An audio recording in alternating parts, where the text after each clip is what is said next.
good evening, wherever you may be. I am your humble host, Mr. David Null, also known as Hawkeye Two Feathers, and I greet you with the love and the honor of the infinite Creator.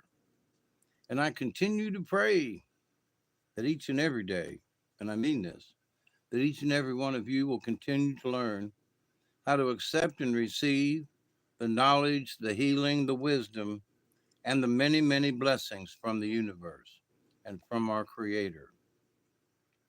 And so, hey, Miss Chloe, am I horizontal or vertical?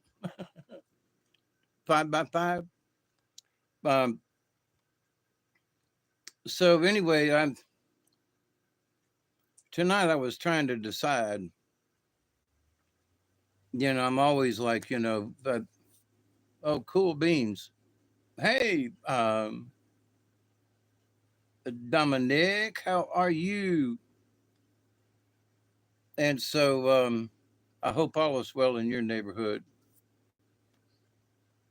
as always. But so, in pulling the cards tonight on Robert's channel, he asked me after we went behind stage, and I was like, he says, well, how do you look at view these cards? Do you think that these cards are are indicative of what's going on now? Do you think these cards, mean anything? And should we take, and I was like, as I'm pulling these cards, I'm going, holy crumb, I cannot believe at the cards that I pulled. So the cards that I pulled tonight, and I'm going to get out my little book because I think these cards really are important, and and not just personally, but I mean as spiritually and for what's going on with our current, situation in the United States and worldwide and all these kinds of things. So, you know, um, sometimes I get 5 cards and sometimes I get 9 cards, and these are the cards that I use.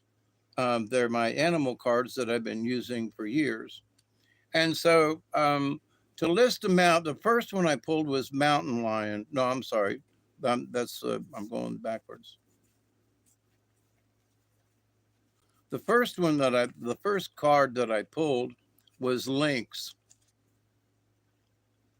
This card here. It's about secrets. And the next card I pulled is Spider, and it is about webs and getting stuck. And and possibly not knowing you get stuck in one spot on the spider web, and you don't know that there's a good juicy, fly out there on the edge. So and you can get stuck in your own spider web, not even somebody else's. So then next comes Lizard, which is all about the dream time, and you say, well, dream time, but it makes sense when you read these cards. And then the next one up is Butterfly, which is upside down. And Butterfly is all about transformation. And butterfly starts out as an egg, then it goes into a pupa, and then it goes into this, and it goes into a chrysalis, and then it's born, right? So there are 4 different stages of butterfly. So in that, there are different stages that we find ourselves in, like butterfly, a transitional stage, or we're in a development stage, we're an idea stage, and then there is eagle, and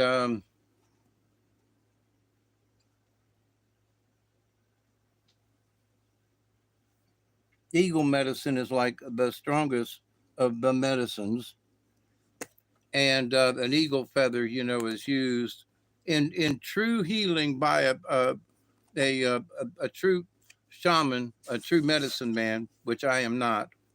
I'm still a shaman in training. Uh, the eagle is all about the spirit, and then the last one up is mountain lion. And so, and I'm sitting here and my brain's going blah, blah, blah, blah, and I forgot what mountain lion was. Um, Number 17, mountain lion. Oh, is about leadership. Okay, so in this world and times that we are living in right now, the first card out was is about secrets with the links, and uh, and the secrets part is it's not necessarily a bad thing. Secrets is can the secrets within ourselves, the secrets and lessons we need to learn ourselves. It's not that we got a closet full of secrets and we got to carry them around, right? But sometimes it is secrets are important, right? So Lynx is the keeper of the secrets. So the first card out tonight was the keeper of the secrets. Now look at all the stuff that's going on in this world right now.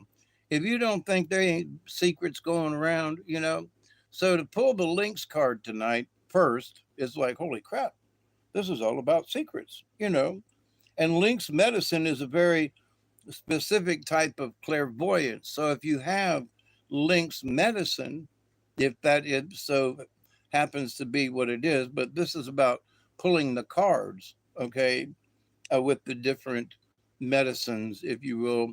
Some people will say different powers. I hate to use the word power. That the power is that you understand something, the power that you the only way you can coax information about yourself out of a Lynx person is to respect their practices and their traditions. So it's usually you have to go to a person who has Lynx medicine.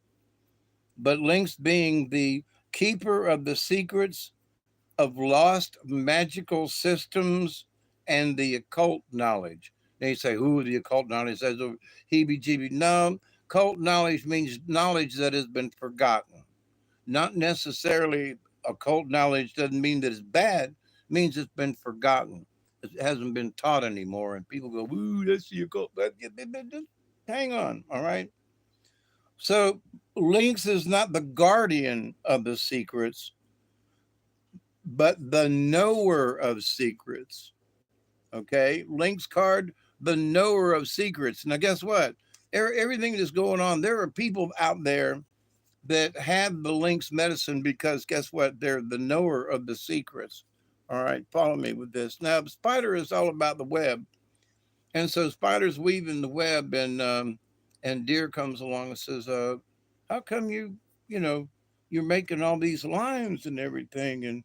And Spider says, "Well, the people of Earth, the children of the Creator, on this Earth, they need a way to be able to express themselves.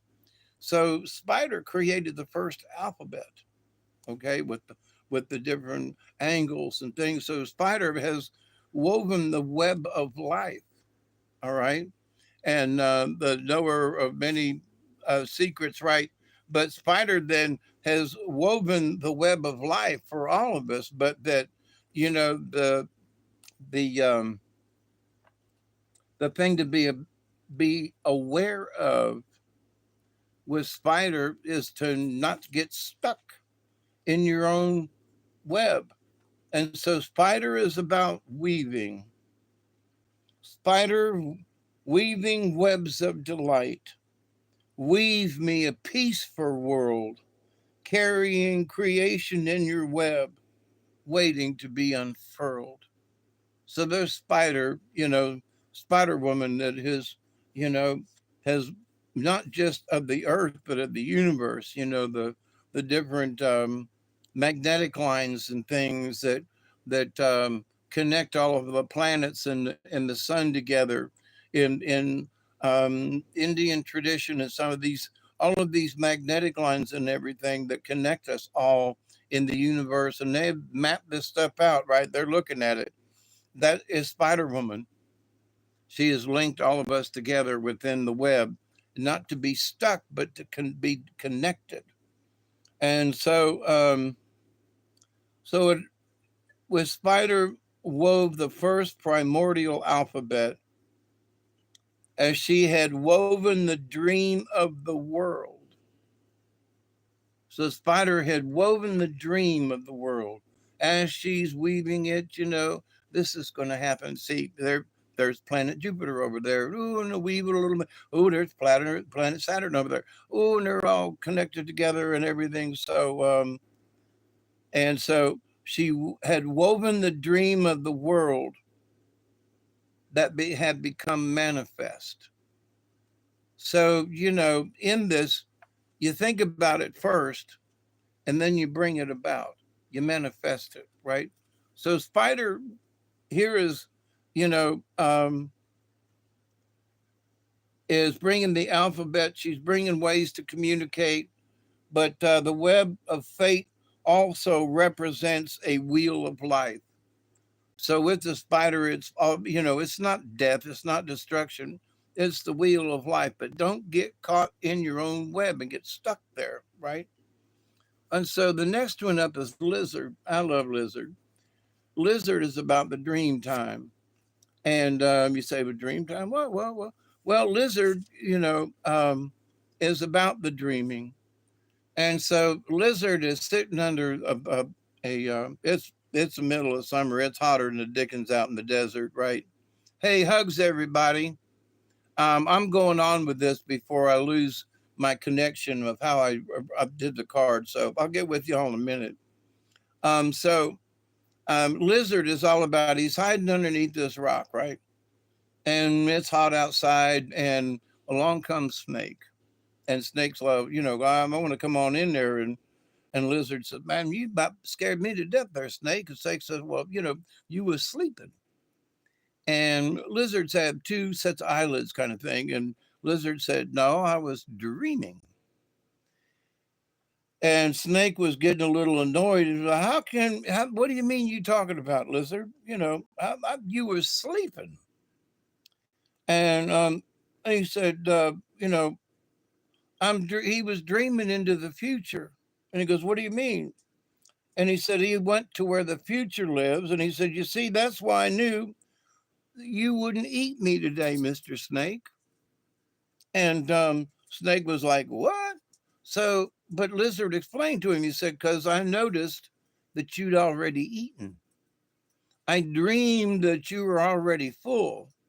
And I dreamed that it was okay to let you in here because you don't want to eat me. You're already full. You're coming underneath this rock to digest that mouse you ate earlier. And sure enough, Snake says, well, you're right. So you were dreaming? Yeah. So lizard medicine is the shadow side of reality. And you say the shadow side. Well, yeah, because Lizard saw the snake. He knew the snake was there, but he also, snake, gonna kill me, could eat me. But he also knew the shadow side, which is that Snake was already full. Snake wasn't going to bother him. It was okay for the snake to share the shade because Lizard had seen into the future by his dream time. All right. And it's like, what?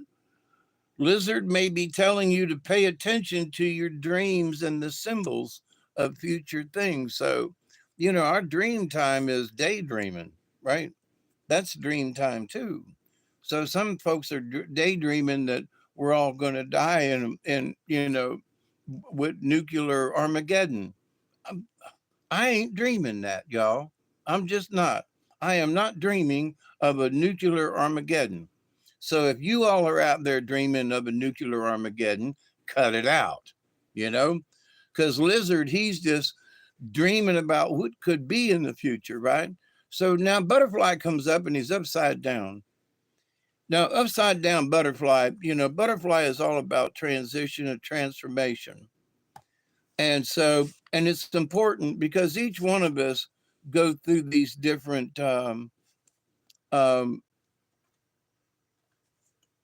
stages of life, and not just of life, but stages of development, And so there are 4 basic stages for the butterfly. And the first stage is the egg stage, which is like a thought or an idea. The second is the larvae stage. And that's where you say, do I need to make a decision about that thought or idea that I had? I think I'll go outside. Well, it's raining. Well, scratch that. Next idea, right? And the third one is the cocoon stage. Am I developing and doing something to make my idea a reality?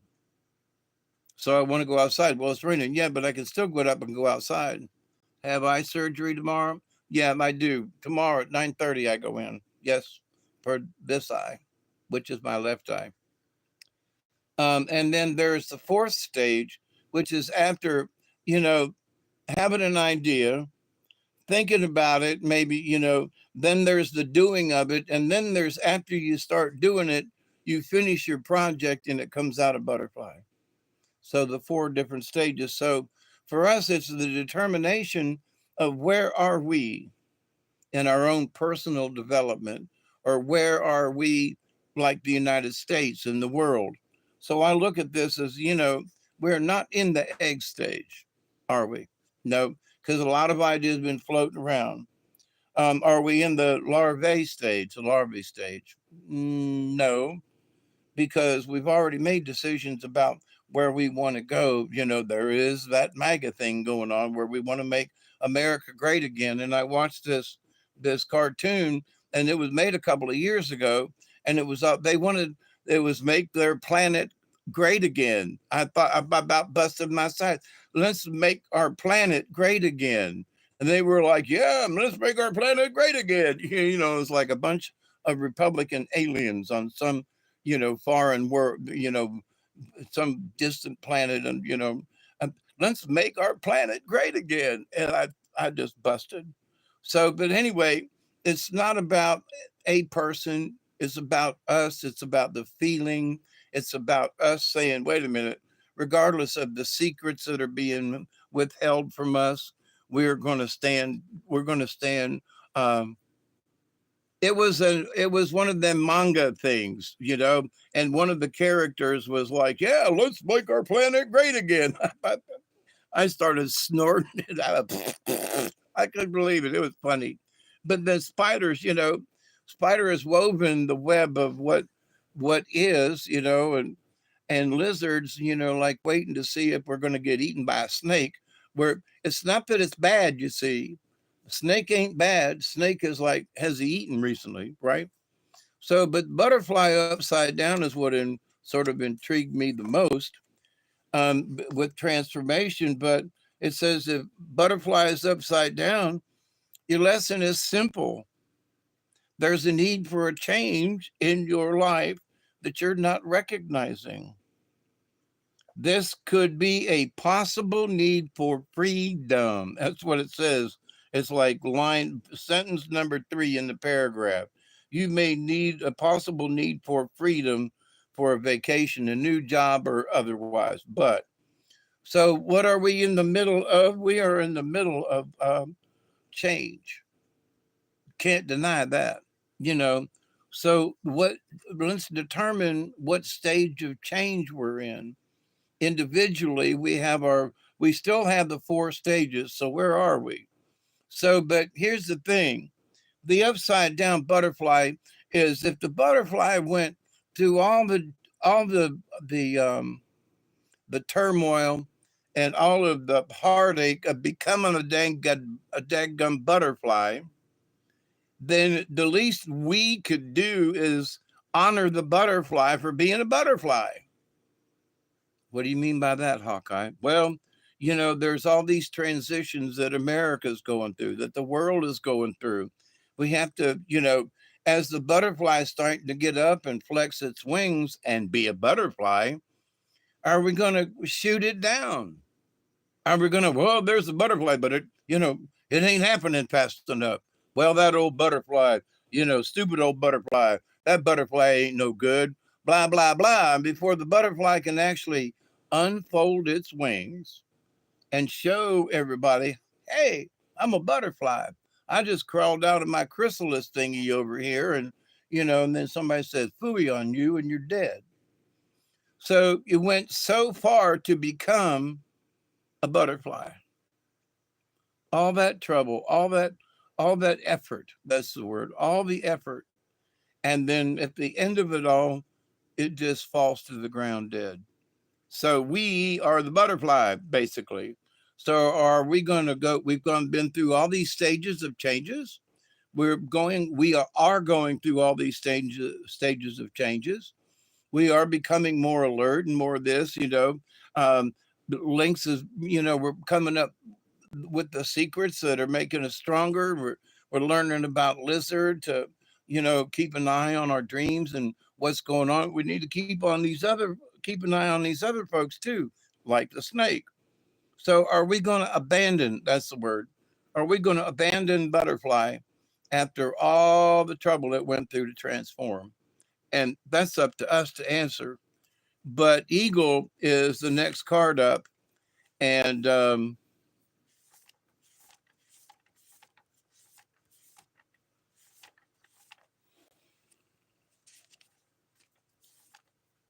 eagle is about spirit. So, and the basic thing is this: eagle is the connection between the spirit world, or where eagle flies in the sky, and the nest, earth. So spirit is, eagle is a spirit that keeps that alive. So what does that mean, Hawkeye? Well, it means that we're stuck here on this planet at the moment. Ain't nothing wrong with that. But we have to remember that our spirit soars like the eagle. Okay. That's where it is.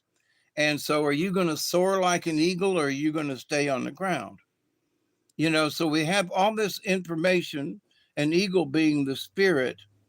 It says eagle is reminding you to take heart and to gather courage, for the universe is presenting you with the opportunity to soar above the mundane levels of your life. Here is eagle and the spirit. So I always see this as, it says to maintain your core value and learning to fiercely attack your personal fear of the unknown. The wings of your soul will be supported by the ever present breezes, which are the breath of the Great Spirit. So, no matter what, your soul, it's the wings of your soul. Great Spirit is always there to keep you aloft and flying. Do you have faith? Do you believe it? You know, feed your body, but more importantly, feed your soul. So at this time, there's so many folks that are trying to steal our souls by, oh, we're divided, and oh, we don't get along, and oh, we're all going to die of something. Chill out. Chill out. And Mountain Lion was the last card that was sort of, I wasn't quite sure if the Mountain Lion card fit, but it absolutely does in the cards tonight. And because it's about leadership. And Mountain Lion medicine involves lessons on the use of power in leadership. And the power is not that I told you to go over there and put that down, Private. No, it ain't that. It's about you picking up something and going, hey, Private, why don't you grab that crate over there and follow me? So you show your leadership by leading, by not by directing or pointing or whatever. And so by observing the graceful pounce of a mountain lion, you will learn how to balance power, intention, physical strength, and above all, grace. Because if you've ever, even kitty cats, right? Kitty cats will leap from something, and how they get from spot to spot is graceful. You got to admit, whether you like a cat or not, right? That they do some dumb stuff along the way, but a lot of their motions are very graceful in how they jump, how they land. It's amazing.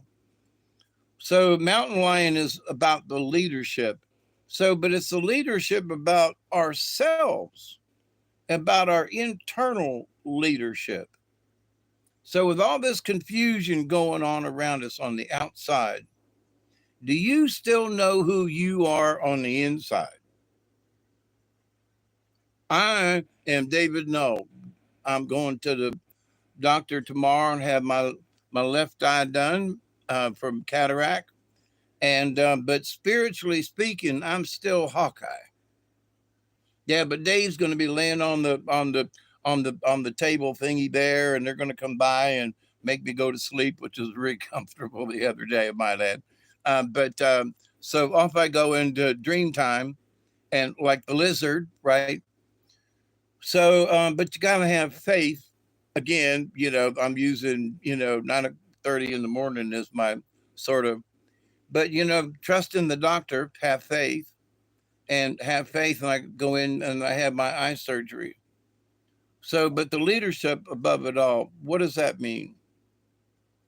Well, to me, it means, am I still Hawkeye when I come out? Am I still David? No, yeah. But what about my spirit? Did I lose my soul along the way? Did I somehow give my soul away to whatever was going on? No, I'm still Hawkeye. I still believe what I do. I still believe in the creator. I still believe in the energy of the universe. I still believe in Spider Woman, and I still believe in the power of the links and the secrets of the universe. I still believe in the idea that the idea of Lizard who's in the dream time and keeping an eye on stuff that's going on. Yes. And does it apply to now and to today? Oh, yeah. So, how many people want to give up? How many people want to say, well, you know, and here's the thing, because what Mountain Lion says that is so important is you can't please everybody. You can never make everyone happy unless you lie to yourself or to others. So you say, well, what's that got to do with today? Well, listen, for me, and I mentioned this with Robert, for me, it's like, well, people say, oh, Trump has abandoned us, MAGA and the United States, and we're all going to wait. Hang on a minute. No, just for the last 30 years, as I am 72 years old and counting, I know I keep bringing it up, but as a 72-year-old, for the last 30 years, Donald Trump has talked nothing but peace. He wants no more war. He has always spoke against war and for peace. Now, people right here at the end of this want to go, oh, he's nothing more than a warmonger. He wants to go to war with, Iran. He wants to go to war with, he wants to go to war. He wants peace, you dumbass. Oh, but Dave, you don't know what you're talking about. And you don't listen, for the last 30 years, the man's been talking about peace. I'm ready right now. And for me, that's what the cards are saying. Remember the core value. His core value is peace. And this right here, Mountain Lion, you're not going to please everybody, although you can't. Therefore, the first responsibility of leadership is to tell the truth. And I think he's doing the best he can to tell the truth about matters. But here's the thing.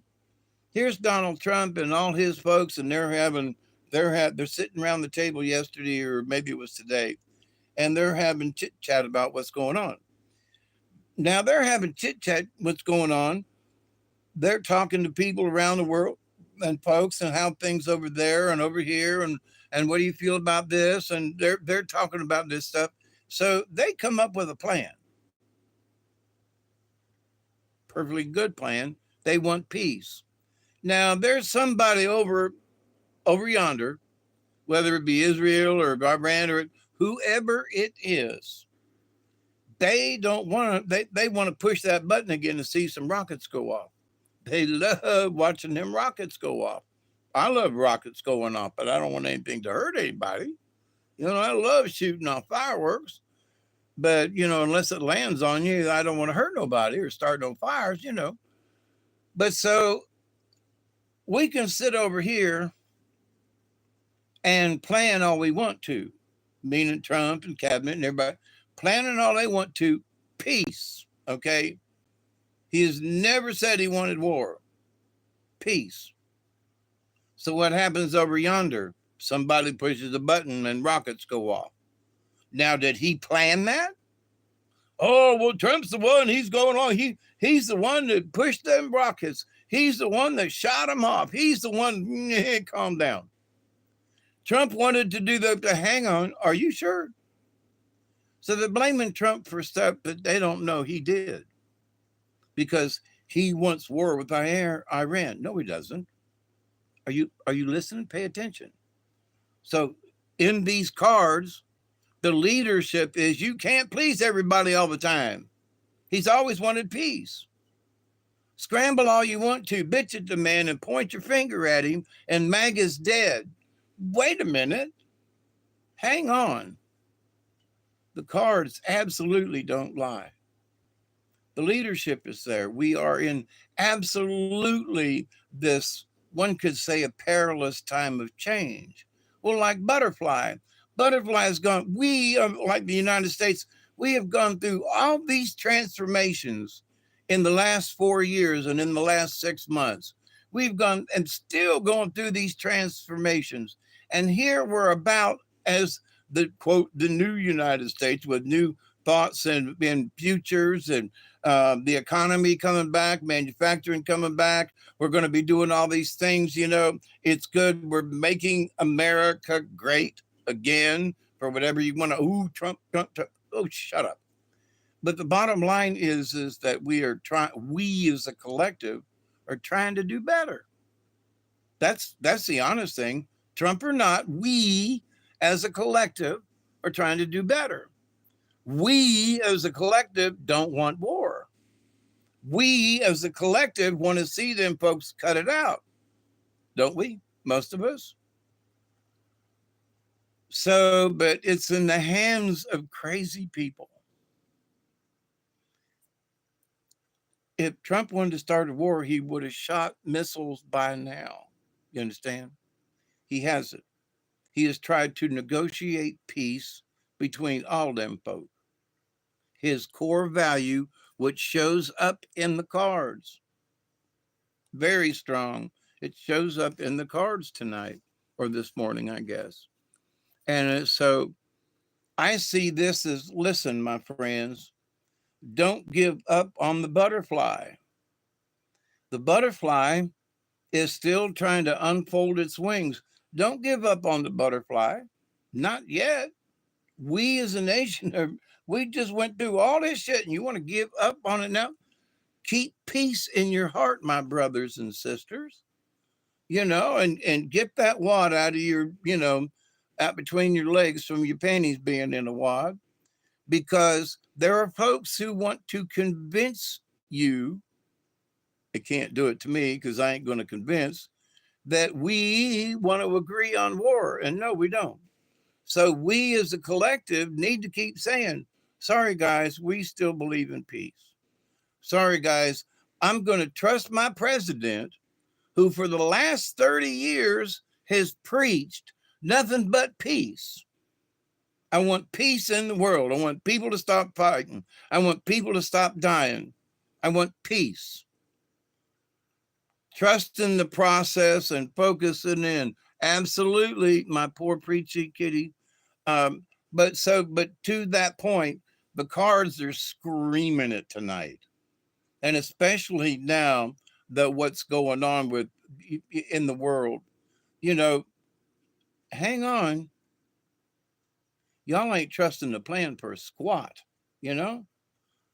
Chill, be the lizard, be in the dream time, keep an eye on the snake, but we can chill over here, still keeping an eye on stuff, We ain't being crazy. We ain't gave up because we have the strength and the medicine of eagle, which is the strength of spirit, the spirit of America, the spirit, the eagle on everything, right? Wings open, America, So, hey, America, here's the eagle saying, be the spirit of the eagle. Be it. Be the link between the ground and the earth. Yeah, we're down here stuck on the ground, but we all have lofty ideas. We all want to be better. We all want to do better. We all want to see a better America, most of us anyway, and that is a lofty idea. That's floating, that's flying, that's above the ground, that's being able to see the picture, from above and be able to see the whole plan that's unfolding. And then, you know, Mountain Lion over here is about the leadership. We need to take leadership within our own selves. So we don't let these commie bastards convince us that this is the way it has to go. No, no, I disagree. I still want peace. I've been a peacenik since the 60s. Still am. Long hair, hippie type. I am, I'm still a peacenik. Donald Trump has been a peacenik about as long as I have. Cut it out. Neither one of us has lost our core value. Yeah, he's a multimillionaire and owns big hotels and all that, but we still want peace. We still want peace, along with a lot of other people. So now here's the other thing to this. Sometimes we don't know how we're going to get there. Now I'm sitting here playing cards and I got a full house. I got 3 3s and 2 2s, right? But it's a full house. Now there's everybody else, around the table, they grinning, the one person over there, they know they got a full house too. But do they have a full house to beat mine? Well, 3 3s and 2 2s is not much of a full house, right? So fly above the storm. Thank you much. Don't be the storm. Yep. Don't swim against the river. Don't try to go against the tide. There's all of these things. Try not to, well, what's that? Quit fighting the current, right? But the other thing is, if you know the current's strong, don't dive in. Be smart enough. Look, there's the current right there. I need to get across, but don't get in the water, dummy. Find another way. Find a bridge. Find a something, but don't go in the water. Be smart. So, there are lots of stuff that's going on now. Don't get involved in something if you know that you're going to get sucked under. That's the bottom line. Well, these things, quit talking about war and talk about peace. Stand behind our leaders who want peace. No, he don't. He wants the Ayatollah to do. But he wants Netanyahu. Listen, he might say, hey, listen, Bibi, I know, we want to get rid of them folks. We don't want them doing, but I'd rather not you push that button. Then Bibi says, screw you, Trump. Boom, and button goes off. And now everybody's going, ooh, it's all Trump's fault. Wait a minute. Bibi's been wanting to push that button. He was just looking for an excuse. And because Trump said 60 days and we'll wait to see what happens, and you don't want to know what happens, I seriously doubt it was a missile strike. I think Trump had something else up his sleeve that had to do with business, right? You'll find out. We're going to take something from you, or we're going to keep you from getting something, but you're going to find out. And then Bibi Netanyahu's been sitting there for the last 30 days with his finger over the button going, come on, 29 more days, 28 more days, 27 more days. Ooh, Trump does his thing. Ooh, there's 13 more days. Now there's 12 more days. Ooh, it's 60 days have been by. Hit the button. Boom. Personally, this is my opinion. Trump's sitting over on the side going, you dumbass. That is not what I meant. But he's stuck now, right? Now, I could be absolutely wrong, right? And I'm sure in the back of his mind, he's like, let's knock them installations out, right? Let's not go killing a bunch of people. But let's knock out them factories. Okay. Kind of hard to not say no to. But are you sure those factories are what they say? You know, them guys on the ground been wrong before. So that's my trouble with this. Are you guys sure that what you just bombed is that which you said it was, or is, or was? So, but the bottom line is quit wishing for bad luck and knock on wood. So quit wishing for the worst. Oh, he's going to send in all the troops. He's going to, you know, we got people getting on the transport planes right now. And why not take all the people in the jails and take them over there and drop them off?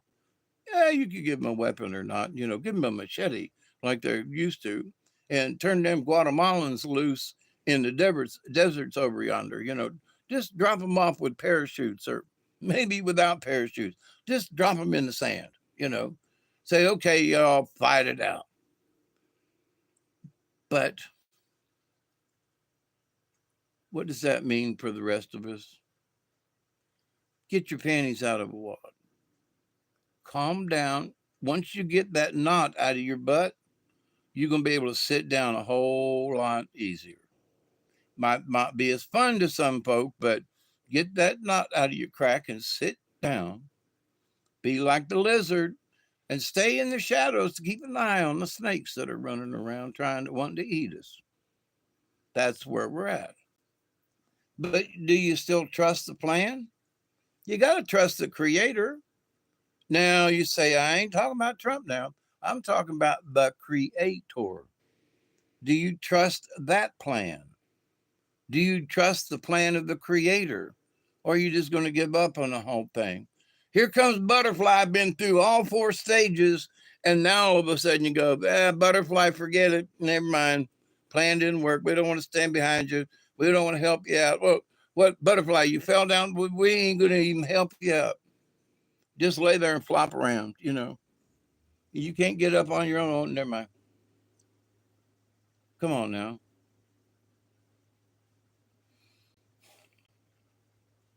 Cheers.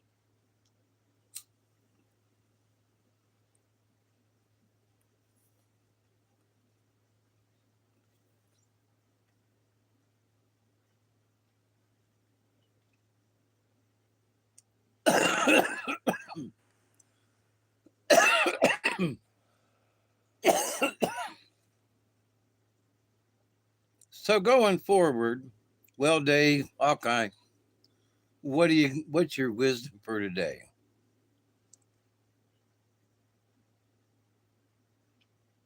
You can never make everyone happy unless you lie to yourself or to others.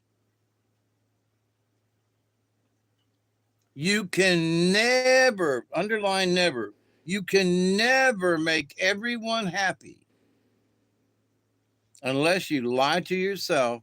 Hey, look, I can make everybody happy. Bull, right? So, or that you lie to others, meaning you go, yeah, hey, y'all out there, I can, this plan's going to make everybody happy.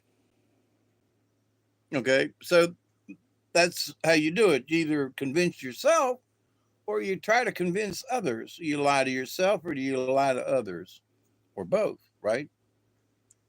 So, but the bottom line is you can never, underline, make everybody happy. So while you're watching this solution go back and forth with Bibi Netanyahu and then these guys over here and back over here to Rubio and back over here and back over there, lead by bit, just calm down, okay? Because they have to get it out of their systems. We can plan all we want to, but if they do something different, then all we can do is react. All we can do is adapt our situation. We have adapt our thoughts and plans, our contingency. It's contingent on what they do. So if they're doing a bunch of stuff over there, which they are, We need to stay over here in the shadows, keeping an eye out, going, I wonder what they're going to do next. I wonder what they're going to try to pull next. I wonder what they're going to do next. It's their stuff, right? But at the same time, we got to keep an eye on them crazy bastards because they're crazy. I don't buy it. Otherwise, they wouldn't be pushing the button on each other, right? So, with this craziness, we've got to pray. We've got to keep our core values. What is your core value? Are, do you belong on our side or their side? What do you mean, Dave? Well, are you for peace or do you want all out war? Do you want World War III? Well, hell no, I don't want World War III. Okay, then you're on our side. Well, I don't know, you bunch of peaceniks. I don't know if I want to be on your side or not. Well, hang on there, Jonesy. I thought you would, you don't want war, do you? Well, no, but I don't want them some bitches to win. Uh-oh. Now, that's the rub. These different factions, because they want to have their own power. Now, Israeli is this tiny little strip of land along the beach there, beachfront property, right? And so, but then there's all this other around them folks, all these other people in the rest of the world, right? And they literally have their backs up to the ocean, and the other backs up to some mountains. But I've never been there, but that's what I hear tell. So here are these folks, this tiny little group of folks in this bit of land. When you look on the map and you go, for me, this is what I think. Why did that ant, thinking of the desert, okay, why did that ant just go over there and bite the big toe of that some bitch over there? That big old giant standing out there in the sand. The ant just went over there and just bit him on the toe, pissed him off, made his toe swell up, and the giant's up there going, oh, so here is Israel, this tiny little compared, got to show off their strength, got to show off their whatever it is they got to show off, or feel like they want to show up. BB's got to show his BBs kind of thing. Look how strong we are. We're going to stand up for our thing. And the Israeli people, you can bomb the hell out of us. And we made it through the Holocaust. We made it through Hitler's. Go ahead and bomb us. We can stand it. We can take it. Bunch of dumbasses. But see, it's not the people who think that way. It's the leaders who think that way. So we on the ground, we want peace. I bet you all them Israeli people that are having bombs come over, they want peace too. You don't think them Iranian folks that are getting bombs come down, you don't think they don't want peace? Hell yeah. Them people that's in Kiev, you don't think they want peace? Hell yeah, they want peace. They don't want no more rockets coming in. But a bunch of assholes who think they know what they're doing and how they make their decisions, they're the ones who won't give up the fight. Because to them, it's about the power. It's not about, it is about who wins and loses, but it's like, you ain't going to get me. Well, like, hell, you wait. And then more, I'll show you, damn it. Boom. Yeah, what? You think you can do that? Watch this. Boom. They're children literally in a sandbox, being that there's a lot of desert over there. So these leaders are children in a sandbox, proverbially and otherwise, kick sand in each other's faces. For what? What is the bottom line? Well, the bottom line was they didn't want Iran to have any kind of nuclear stuff. Okay. I thought you all said you took that out, like on day one. This is day 5 or 6. How come you're still lobbing stuff and back and forth? Well, no, it's because y'all have to prove to each other and to yourselves who's got the bigger boogies. My boogies are bigger than your boogies. Watch this. Look, cut it out. There is nothing to prove here, or that it's what it should be, but absolute stupidity. So it's like, but these leaders, now we have to be reminded, it's in there. I'm sorry, folks are going to go, yeah, Dave, sure. There are these different factions, all right? And there are folks that go, why are they fighting each other? Ladies and gentlemen, these factions that are ages old are also have to do with different factions from up there, from outer space. We got different folks who've been living down here in the sand. They've been living in the oceans. They've been living where all this is coming out. But the thing is that why are these folks, why can't they reach a peace agreement? Because the fight has not just been about here on Earth, it's other places in the universe too. These factions have been fighting each other like, uh, um, the Hatfields and McCoys, and it's just like, don't care. Well, I seen a Hatfield in town, fair game shooting. Well, wait a minute, I thought the feud was down in the holler. I thought all the fighting had to go on down in the holler.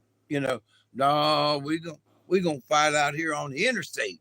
We're gonna fight in Texas. Yeah, but you're from Appalachia. I know. We're gonna fight them in Texas.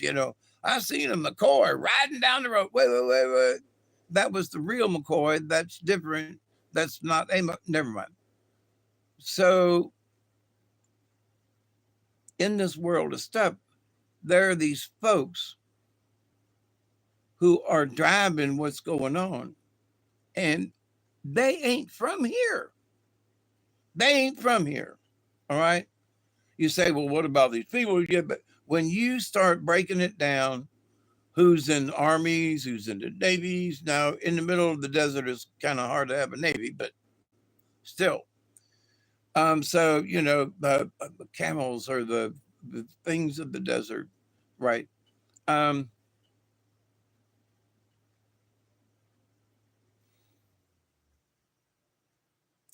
why would a bunch of people with camels want to take over the world? Hatfields, yep. Hayfields. First relatives to the Hayfields.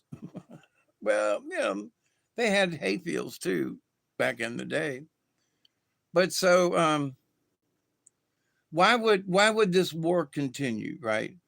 And so if you break it down, well, these people don't want to fight, and you go up the chain of command, you go, well, these people don't want to fight, and you go up the chain of command a little further, and you go, wait a minute, there ain't but a couple left up above us.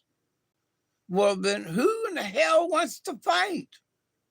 And you go up, like to the, I was listening to somebody the other day, and he said, yeah, they said they'd like to make a Pentagon a triangle. Now think about that. They want to make the Pentagon a triangle. So instead of 5 sides, there's only 3.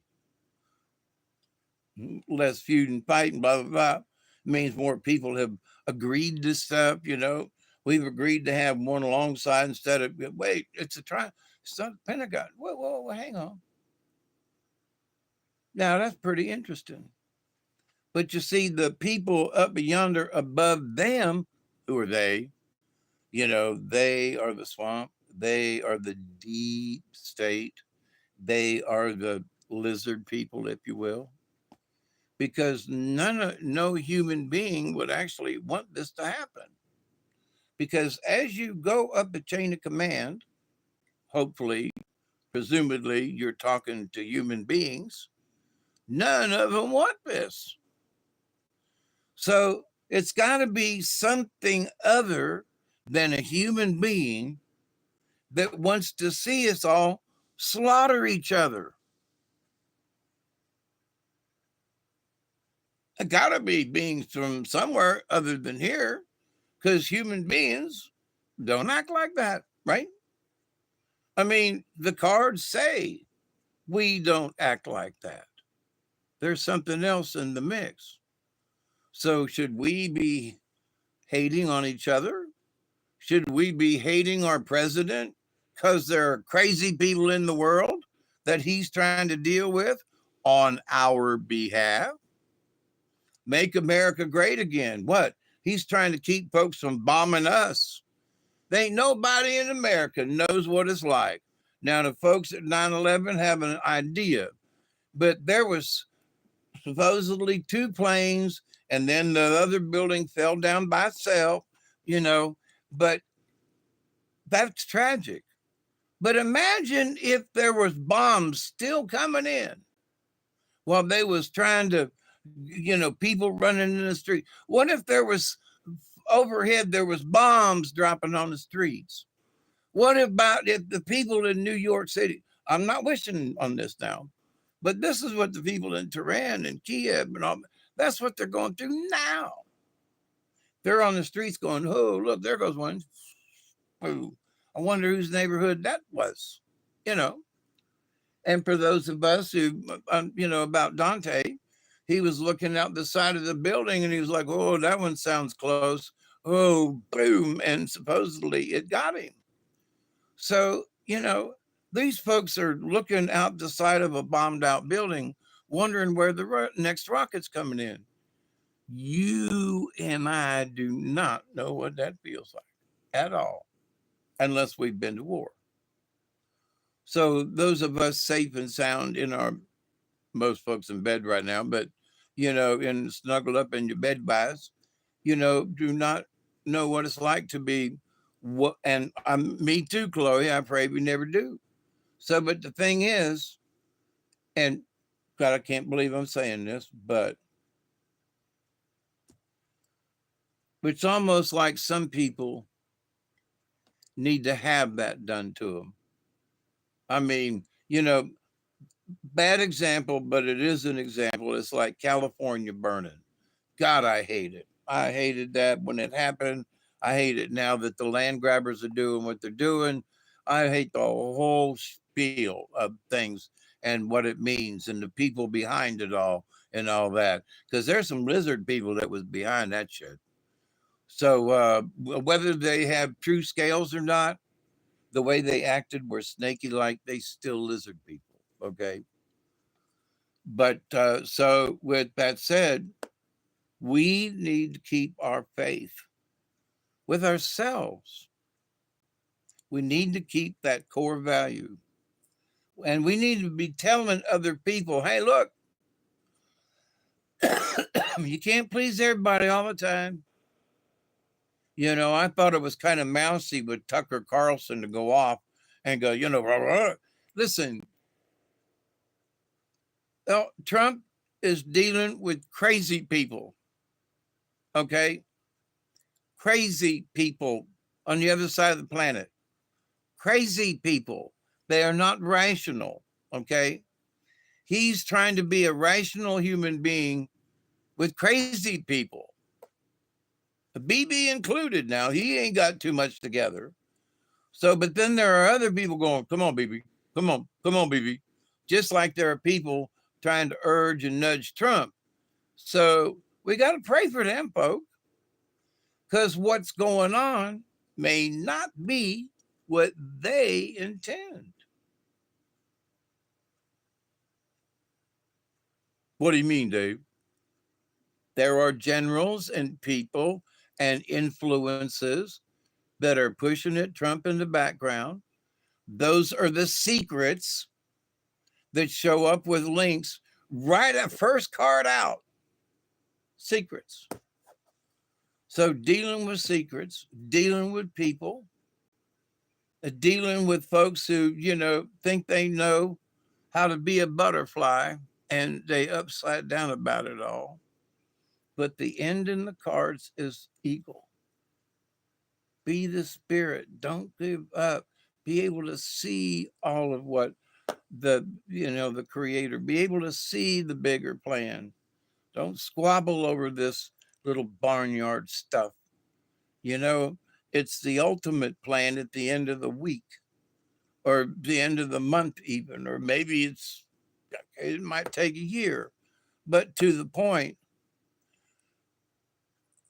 what is wanted? Peace. When do you want it? Now. What do you want most about this? To quit seeing people being killed? Trump has been consistent all along. Recently, the Oval Office, I watched it. He said, what do you want about such between Ukraine and, I want to see people quit dying. Because I get these pictures of all these dead people and all these stuff they're tore up. I want to see that stop.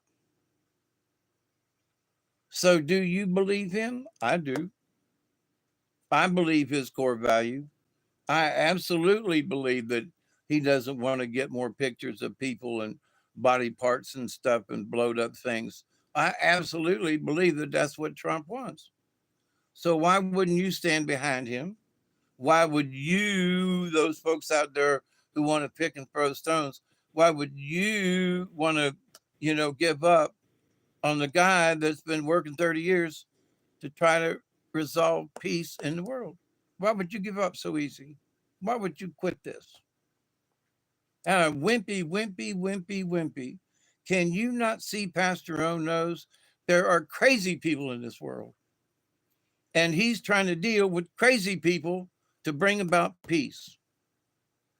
And sometimes you got to just get a little crazy because they're crazier, and you got to kind of go for a little bit of a riot here. And then you got to say, I'm getting off here. And people say, oh, you sold out to the man. No, you were fixing to get your chin popped if you didn't kind of go along with it a little ways, It's like the stories we were talking about tonight. And it's like, the gentleman back in the day, a pioneer man, had his scalp ripped off and his ear from a grizzly bear. And he asked one of his campmates to sew it back on. Let's keep going. After they killed the grizzly. So in that there is determination, and he didn't scream, he didn't holler, he didn't ask for a drink of whiskey. He accepted the creator and and went on. He didn't give up. Kept his core values. And right now we've got scars, we've been ripped at and so forth, but we need to keep that core value going. We need to keep, listen, this is an example. Here's Donald J. Trump in America talking about this. All right. Pick a subject.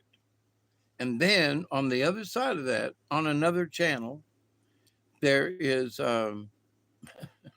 there's a crazy Democrat senator that's always spewing and spouting the exact opposite. For the life of me, I escape his name at the moment. But Duggar started barking at it. So always Chloe. So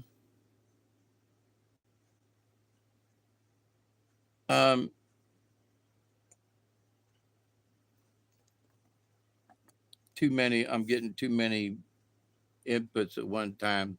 It's not frying my brain, but distracting me. So, but anyway, there can be two neighbors fighting, and they'll be right, they're close, and then they get to this one particular subject, and it makes them fighting mad. And back in the day, there were stories, and I'm sure it's true. Hey, Katniss, I'm sure it's true. In Durham, Georgia, years ago, there were two guys that were sitting in a cafe. And they was talking, having breakfast, and everything was fine. And the one man, he looked outside and he said, "My God Almighty, that's one ugly looking dog." And it was Joe Bob's dog that had jumped off the truck and was standing on the sidewalk. Now he didn't know it. He said, "Good God, that's an ugly dog. Man, that dog ain't work. That's got to be skanky looking. Look at that thing." Now, Jim Bobby sitting on the other side of the table. Now they eating breakfast, right? They known each other for years. And he says, "What dog you talking about?" "Well, that black and white one over there. You see him right there, that scraggly old thing. Look at that. I bet you he ain't be, somebody ought to just, shoot him and take him down to the soap factory." Now, Jim Bob, he's sitting over there, and he was eating along okay, and now he's like stabbing at his egg on the plate, and he just looking up and, "Yeah, that mangy old dog," and he just won't shut up about that dog, right? Well, then he says, "Now look at my dogs." And he said, "My dogs are sitting there in the pickup truck and they being all nice and everything, and Jim Bob stands up. "You talking bad about my dog?" "Jim Bob, is that your old dog over there out there standing on the sidewalk? You talking about that mangy looking rascal is your dog?" "Well, that mangy looking dog out there is the best coon dog you ever have in your life." And they get at it. They get at it so bad, they both pay their bill and they go out onto the street. Dover, Georgia now, back in the 20s or 30s, back in them days. And so that out in front of God and everybody, they had a 6-shooter gunfight out there on the street, stop traffic, so that they could have a draw with their 6-shooters like in the Old West about how mangy that coon dog looked. I mean, they had it out. I think they shot one another. I don't think there was no killing involved, but they were showing up some bleeding. But they, friends for years, eat at the same table breakfast in the morning before they all go hit the fields and stuff at the local cafe diner thingy. Mangy dog, mangy coon dog. And those are fighting words. Now, now that's been close to 100 years ago now. But to the point, though, there are people who still feel that way. That they're friends, everything's groovy, and then you call that mangy dog over there, which is their prize coon dog, you call that dog over there mangy or worthless, so there are leaders sitting in their place. You calling my people worthless? You calling my people mangy? You saying that I'm a anti-Zionist umpty scrunch a dead end, and that I have this and what?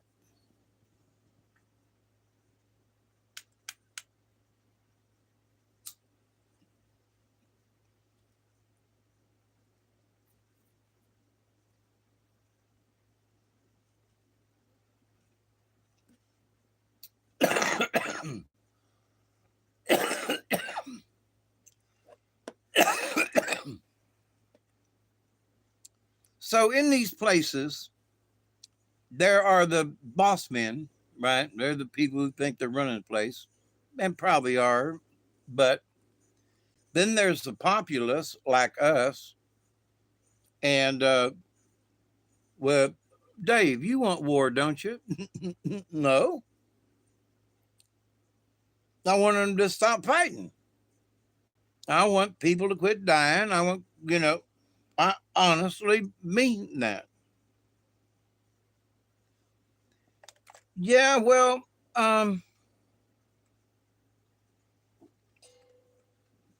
what if we could drop a bomb on Hiroshima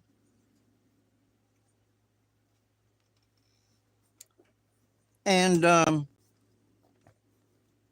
stop World War II and end World War II. I dropped something. I want to get it for her. I forget.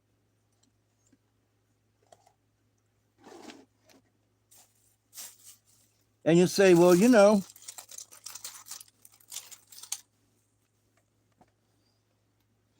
that sounds like a great idea. We could drop this one great big old bomb,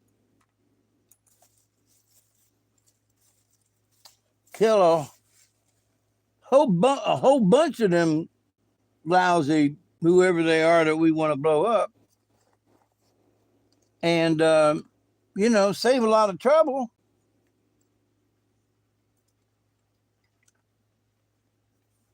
And what we end up doing be scaring the bejeebers out of the rest of them folk to where they just throw up them hands and go, I keep up. So how about that?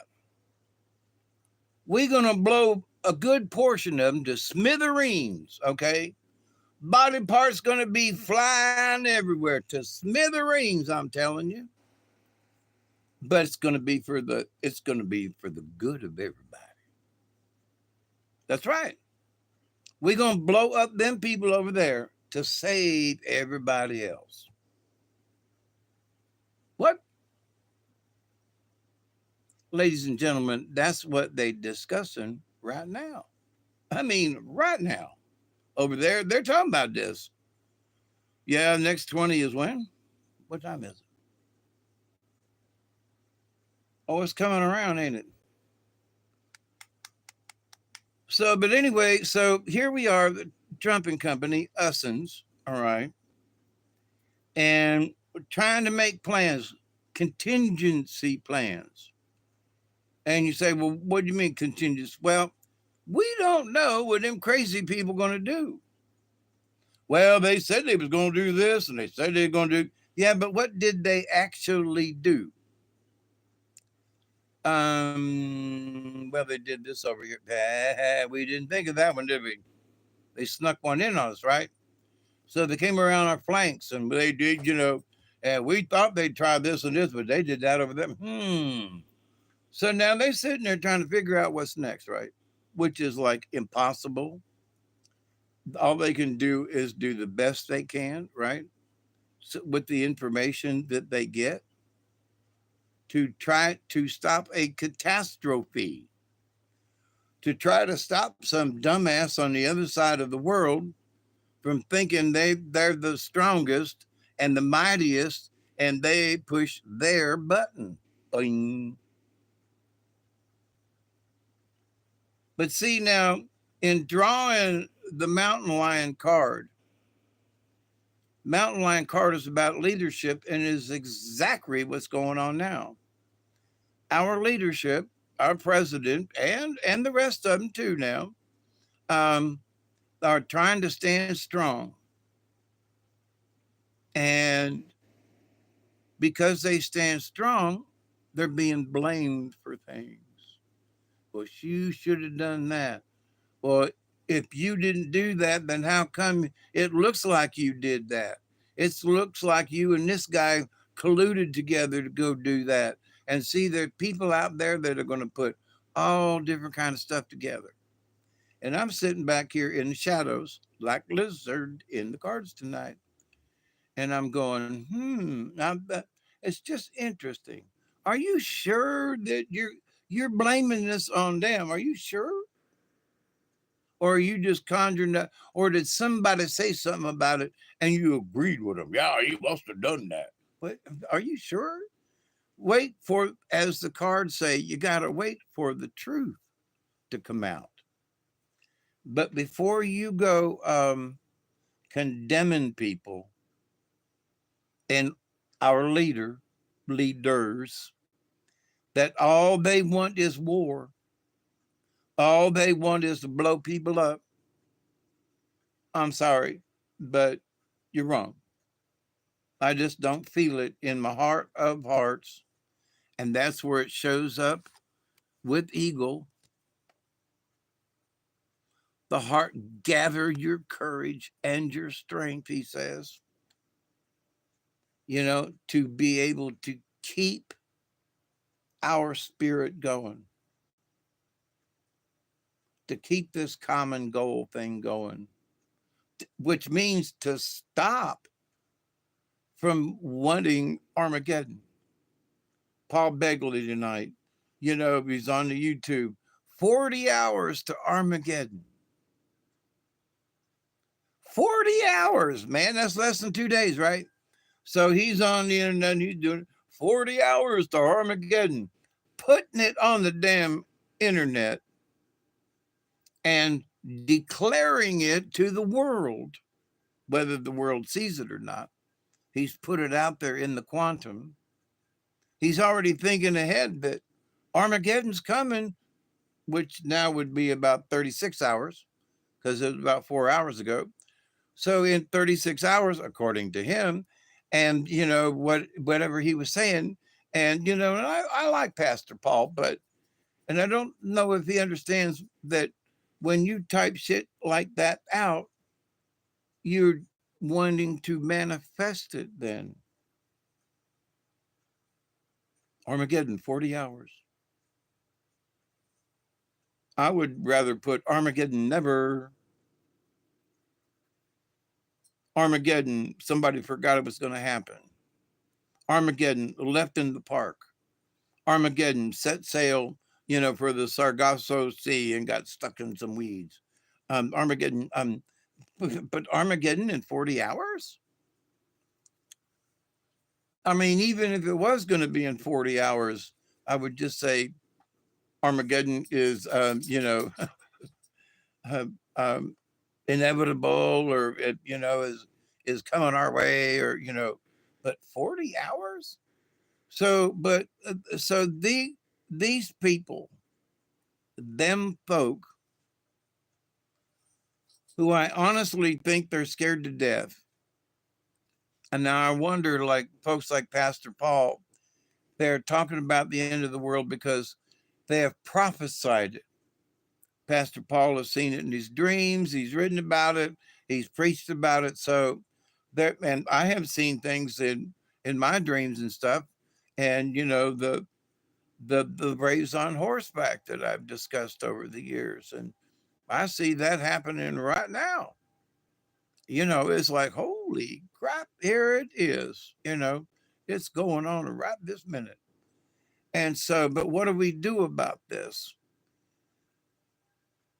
Do we continue to think, oh man, tomorrow we're all going to die? Tomorrow we're all going to die. We're all going to die tomorrow. Tomorrow, we're all going to die. And Dave would say, why are you saying that? Because Pastor Paul said hours ago that in 40 hours, which is now like 36, and, which means that tomorrow, because 24 hours and 36 left, that means tomorrow, Armageddon, means we're all going to die. Don't that what it means? Well, now, Dave, calm down. He was talking about Armageddon in 40 hours. Doesn't that mean we're all going to die? Well, Armageddon means this, and Armageddon means that, and Armageddon's a place, and Armageddon is, and it's like, yeah, the thinking seems to be the same. All the people who died did so to save everyone else. Yep. Well, now, that isn't a skewed way of looking at it, but to the people who died and to the people who were at war for those things. Now, after they've been at war, some of them have changed their, was I fighting for the right thing? But at the time, they were fighting with their comrades. They were fighting together with their comrades, I should say. And that in their mind to fight an evil, whether that evil was real or dreamed up, they were there to fight the evil. Both sides, evil Americans, evil, whoever else. So it's always about we've got to fight the evil. When the evil, they need to go home and, shoot them bastards that sent them out, right? But anyway, um, that started the conflicts. So it's coming up on time, I know.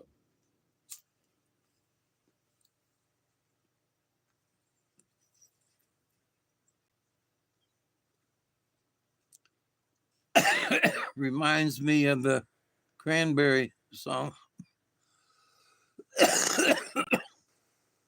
So anyway, there are 7 of you in here now. Spread this around. I don't know how many others might show up and watch this because the title was unspecific. But these folks that seem to want to manifest Armageddon in 40 hours. Shut up. Don't, even if it's a joke, shut up. Don't put it out there. Do you consider yourself a prophet? Sort of. I consider myself a seer. That's all. And because there are things that I talked about years ago that are now coming true. Okay. Things I talked about 9, 10 years ago. Well, I've only been on the air for 9 years, but I'm still talking about it. Things about the Vatican and things about the Pope and things about this and, nanoparticles in your water bottles and, and that it gets stuck in your joints. And now all of a sudden, ooh, it's nanoparticle, plastic nano in you. And oh my goodness, I talked about that at least 8 years ago, at least, because I have been drinking out of aluminum cans for that long. So there are things that I have discussed, things about red dye, things about these other things. Am I a prophet? Now, there was the dream I had a couple of times about the Braves on horseback, and I have believed and still believe that that was and has been a prophetic dream. I will, whether you believe me or not, and I don't mean this badly, I don't care. It was prophetic for me to understand, for me as a shaman in training to be able to see these things and they come true. And Barry and I were talking about this the other day, and he was like, "Man, ain't that part of your dream that you had?" And I was like, some bitch, it is. So the events that I discussed about in my dream that I've talked about for years, those things I've discussed years ago are now unfolding now. And it was Barry who pointed them out to me. So it's like, you're right. So am I a prophet? Not in the general sense that, hey, there's, St. John or somebody. Nah, not, no. But has the Spirit showed me, has the Creator showed me things in this world and stuff? Yeah. Is it prophetic? It is to me, because that's why I'm still here having a chat. That's why I still want to save souls. That's why I think we as a collective still have a chance. We need to convince these other people to quit trying to doom us into doom and gloom. Cut it out. Let's find a solution. You think that from Pastor Paul, I only got, 36 hours left to go. That's a 24 and how many? That's a little over a day. That's tomorrow. Wait a minute, I had plans. you know, I got to have my eye operated on in the morning. And then after that, my plans were to heal and so that I could get back to, I've been putting off getting on the river because I can't wipe my eyes and I can't get water in them or anything like that.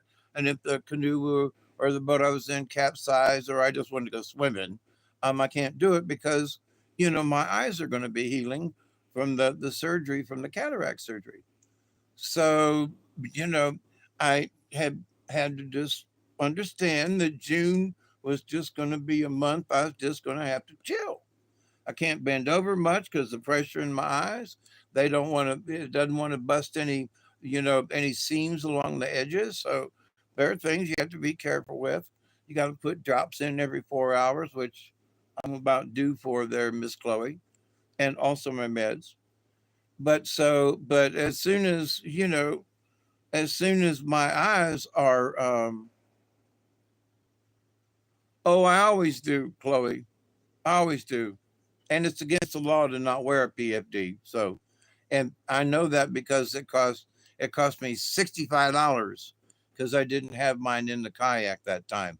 I'm very well aware, but also having almost drowned a couple of times, I absolutely see the necessity for a PFD, a personal flotation device. But so no problem there. But I mean, they slit the side of your eyeball and they go in and do. So you got to wait until the incision, you know, heals. You don't want to put any pressure in your eyes. That if you like when you bend over, there's extra blood pressure. It could pop a seam and you could leak. So you got to be careful. So for a couple of weeks after any kind of surgery, you should be careful. So, you know, 1st of July or so brings another one. I was scared to death. I was terrified of death. Absolutely. Anymore? No. No. I'm having been in the white room several times. Now, the white room in I've had several operations and have been put under in the hospital um, for operations and other types of tests and so forth, like having I've had 3 heart caths in the last 2.5 years, which is pretty much painless. I really like them. I'm ready to go back in and see what my heart looks like now after another 9 months. How am I doing, Doc? Well, let's go take a look. But it costs, I know. But I got a friend of mine who's going to have a heart cath done on July the 2nd. And he's a little, intimidated by him. And I'm like, I've had 3 of them. It's cool. Just, calm down. Ask for them to bring the, the, the pictures of everything is on a great big TV screen, what the inside of your heart looks like. And so I told him, I said, just tell him to pull the screen close to the operating table so you can see it clear. Tell him to pull it close. Tell him not to knock you out all the way so you can see watch the video. Giving him pointers, right? Because I've only done this 3 times, right? So, but anyway, am I scared to death? No, it's more like an anticipation. Oh, the white room. So I was having a conversation with 2 other gentlemen, my age, old age, right? And we were talking about, and the other gentleman on the floor where I was at, I was in between operations in Thomasville for my back. So having this conversation, and it's like, um, when they knock you out, did you feel like you went somewhere? And the gentleman says, I was in like a white room, but it wasn't a room, but everything was white. And it didn't glow. It was just sort of white. It was just sort of bright, but not bright, but everything was white. And so the other gentleman says, yeah. And, I felt that same way. And he said, he looked around and he said, you felt like you were in a room, but there wasn't any walls. And I asked him because I had already had this conversation with myself several times, having been in the white room.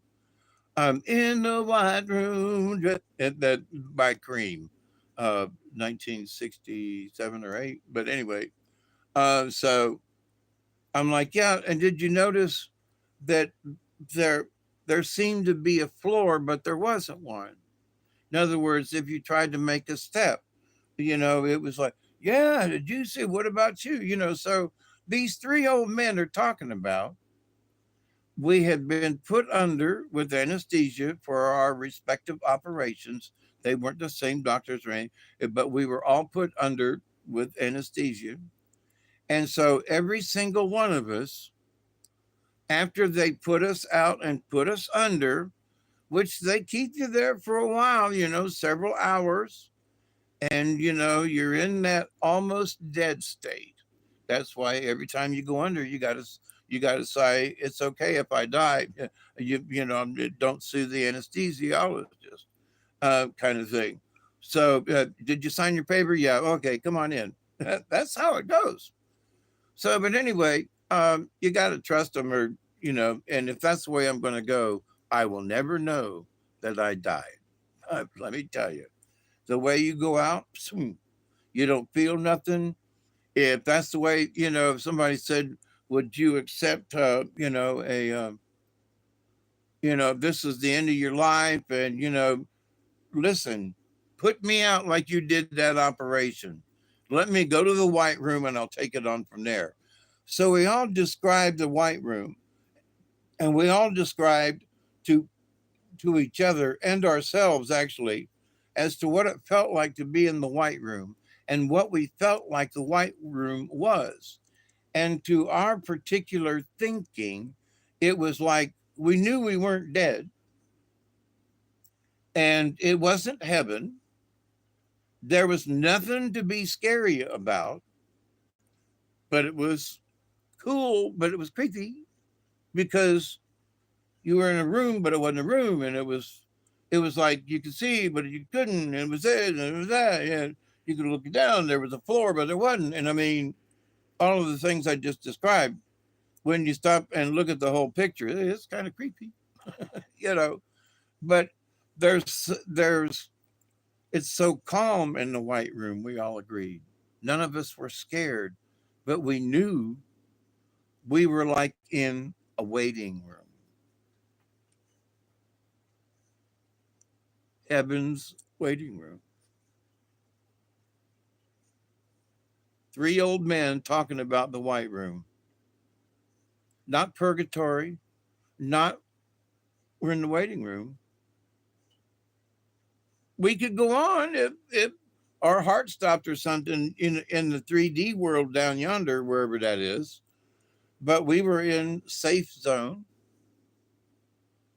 They're in the white room, each of us individual, right? So discussing about a collective thought. Here's my point. I was thinking about the white room, and the other guy brings it up. And I'm like, well, I was going to bring it. Wait a minute. We've been talking about it. And then this third guy walks in my room because I'm in bed and I got stuff on my legs and I can't get out, right? But they're walking around and they come in and we're having a chit chat. And so it's like, but wait a minute. He mentioned the white room first.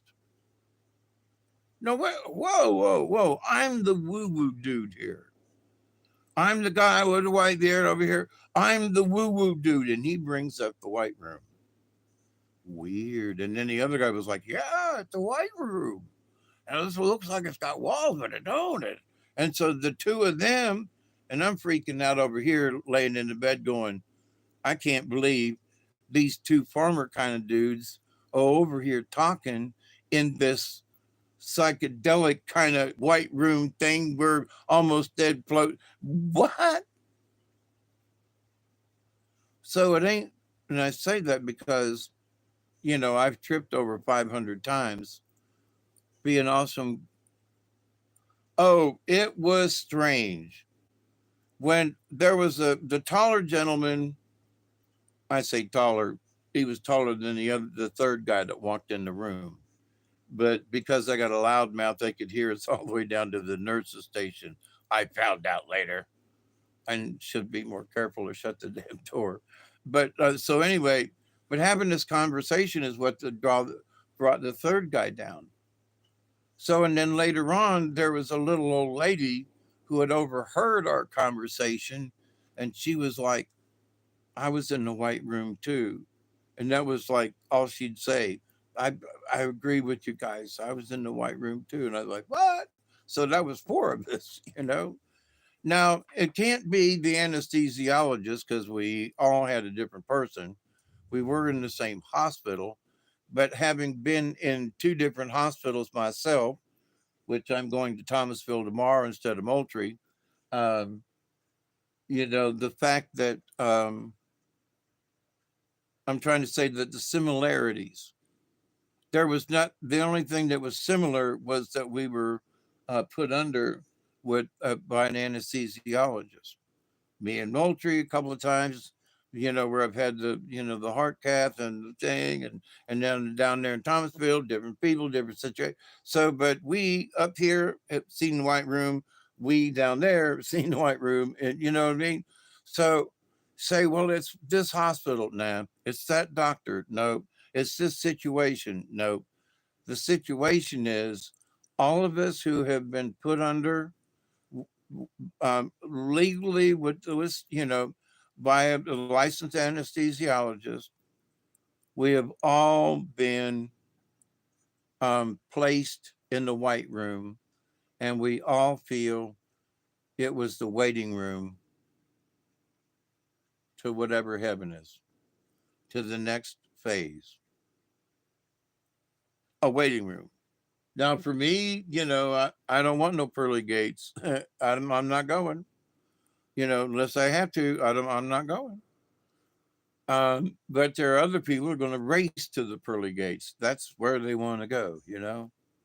They want that gated community, and I want to be free to roam the universe, right? Give me a pack horse, you know, and some rations, and off I go, right? So, yeah, in the universe, right? Adventurous, you know, Arkansas Jones here. So, so what's next? Well, that's the thing. In the white room, none of us knew what next was. So we knew we were in the white room. We knew in the white room we were safe and everything was comfortable. Everything's copacetic in the white room. We weren't scared about what may come next, but we didn't know what next was. Now, for me, you know, what's my shaman journey? You know, the tall guy in the room, he was, you know, a good stout Christian man, gone to Baptist church all his life. He's going to the pearly gates. No problem. There's no thing, you know, no, you know, who's right, who's wrong. But because of his upbringing and his faith, he's going to heaven. Heaven is the pearly gates. That's where he's going. Now the other guy's sort of agnostic, sort of like me, you know, and it's like, well, you know, I'll go by the pearly gates, and if they invite me in, I might stay for a while. But you know, and me, I'm like pearly gates, pshaw, you know, I don't need no stinking pearly gates, you know. But at the same time, then if there ain't no pearly gates, honest to goodness, if there ain't no pearly gates, then what then is there? Pause. If there ain't pearly gates for you to visualize as some kind of heaven, you know, heaven is we're all going to be with our relatives again. We're all going to do this thing. We're going to be risen from the dead. And everybody, I don't want to come out of the ground. Leave my dumb ass in there. You know, no. In fact, we was talking about that yesterday about where I need to get planted up there on the hill. I've done, and Miss Emma, God bless her, she goes, Mr. Dave. She said, I'd love to, you know, if this is a cemetery, you know, after you die, and some, you know, she's like 16 years old, right? Um, we could make this a family cemetery. I'd be buried out here with you. And I'm like, what? You know, 17-year-old young lady, beautiful. Oh my goodness. And smart. Woo, Miss Emma.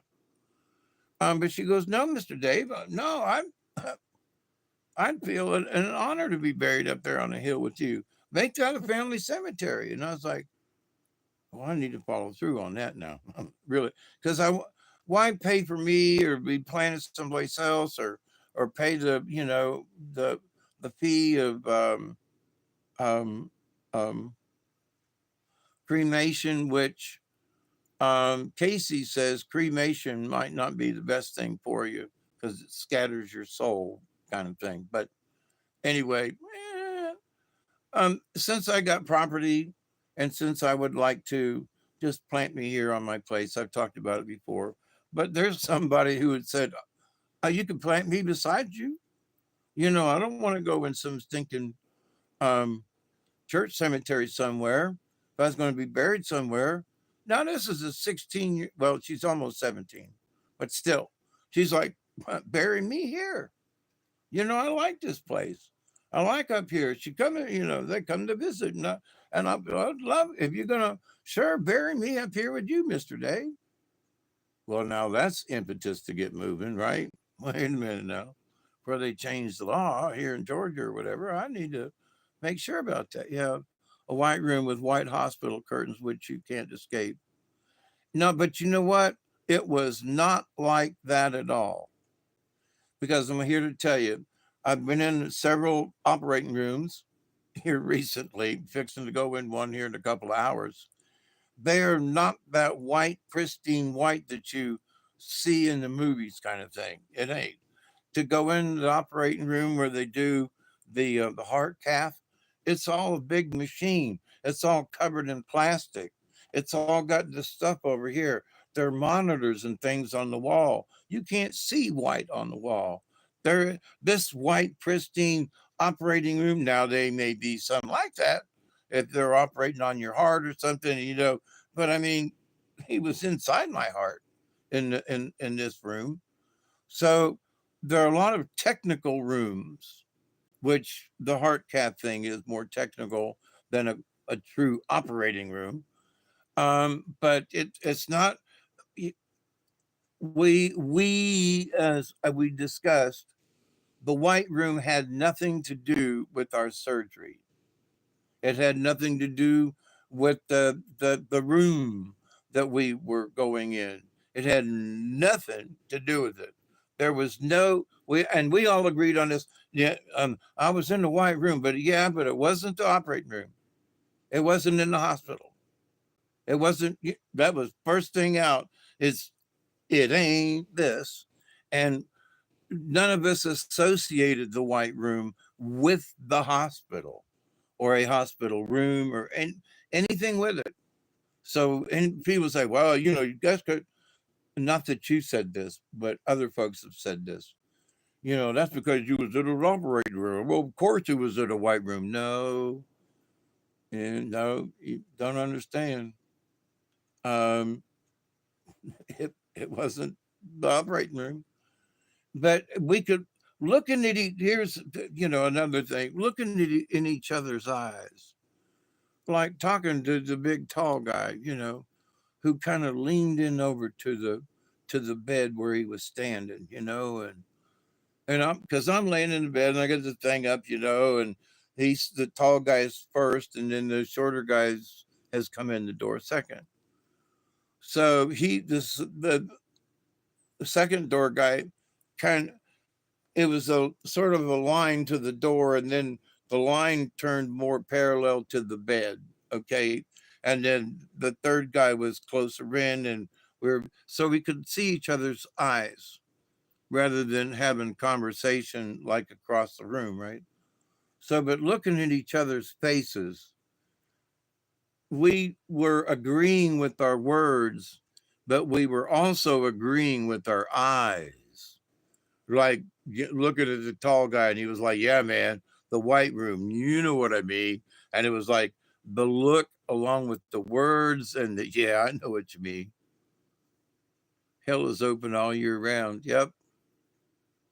Well, and heaven is all around us. I mean, that we are surrounded by the cosmic goo. I have said this for 35 years. Cosmic goo is all around us. It is the manna. It is what Dolphin talks about.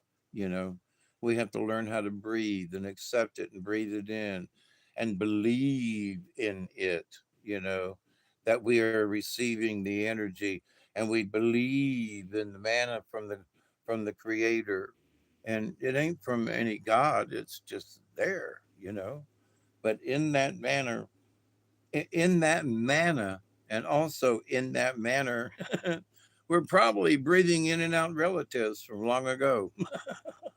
You know, it's like, wait a minute, there goes Joe. Oh, there goes Sally. Oh, some bitch. You know, she's still on that skateboard. You know, but anyway, oh, what a crazy, vivid mind I had. Cheers.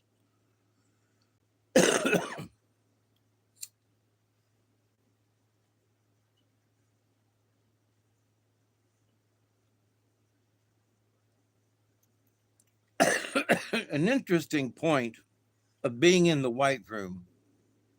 Each one of us assumed, and that's me and you, right? Um, that we felt like we were still 3D. In other words, even though we weren't like flopping around and doing this kind of number, it was more of just an awareness of our presence within the white room. Okay. The awareness of our presence within the white room. I know I'm in the white room, and I know I'm where I think I'm in the middle. Well, I don't know. My awareness says that I'm in it. Where exactly I'm in it doesn't seem to matter at the moment. And the moments were for me, like for my back surgery and stuff, was several hours. So it's but I know that I'm in the room, and I know that I'm somewhere.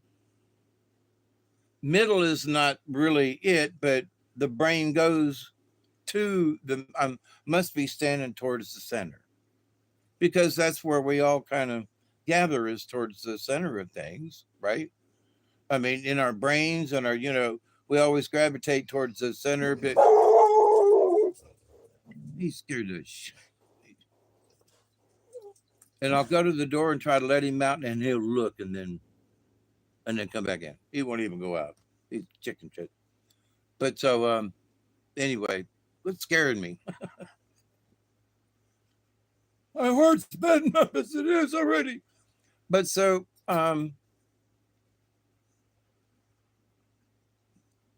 in the white, the present, being present in the white room, it's like, but so how do I put this? We felt that we had a texture, sort of. In other words, I felt like I was me, but I didn't check body parts. I wasn't going, well, there's an arm, and no, but by being present in the white room, I felt like I was me. I felt like I somewhere, you know, I had appendages. Somewhere I was still a looked like a humanoid with arms and stuff, right? I felt like that we felt like we were still ourselves in that respect, even though we couldn't feel our respective selves. Okay. So all three of us are agreeing on this stuff. We had never met each other before, had never had conversations like this before. Three strangers in the hospital on the same floor talking about being in the white room. And then later on, the little lady down the hall. But she wasn't a part of this particular conversation. At least maybe in the quantum she was. I have thought about that. She was talking to us, but she was down the hall, you know. Well, what do you mean, Dave? Well, the quantum is all around us. Yeah, okay. We're swimming in the goo. Yeah, okay. And, you know, and so the life of the universe is in every breath we take. Yeah, yeah, yeah. Okay, I might could believe that, but okay, maybe that's a stretch. But in the white room, you know you're present. You know, even though you don't have a form, even though in the white room and it's illuminated, it has presence and sides and ups and downs, but that you are a thought. I was like, well, I'm in floating around in there. I'm like, I know better because of my years of tripping and shit, right?